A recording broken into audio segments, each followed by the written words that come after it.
Hi, welcome to another episode of Hot Takes. This story's got it all, I'm afraid. I don't know why I'm laughing, it's not funny at all.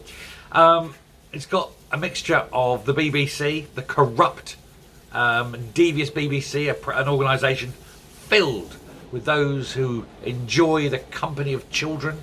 You got it mixed with the SNP, another organisation that has a long association with people who enjoy the company of children, and it's cumulated into an absolute PR disaster where people are embarrassed, ashamed, and a book has had to be pulled because, again, it was all concentrating on sexualising children.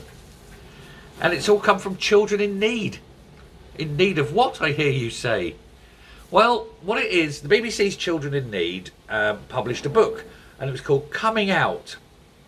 And it's about how children can be sexualised at a young age and told that it's important that they come out and tell people that they're gay or they're lesbian or that they like to dress up as girls if they're boys and all that sort of thing.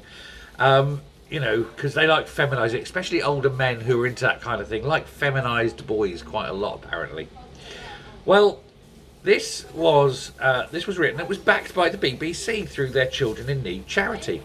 And it was also backed by the SNP as part of its sort of push on education at a time when it was initially backed when Swinney, of course, was the education secretary. So it was all very much up his boulevard, as it were.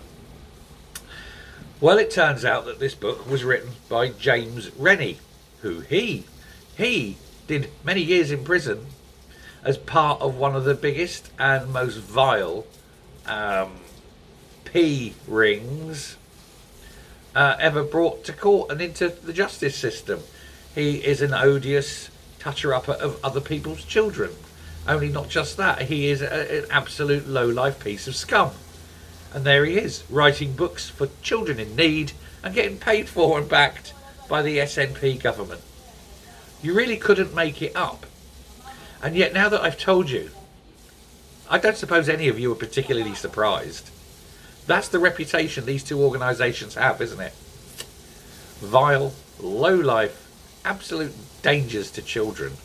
It's no wonder they're in cahoots over a book sexualising children written by a pede. I don't know what the world's coming to. I think nooses should be made a lot more popular. Thanks a lot. Take care. Goodbye.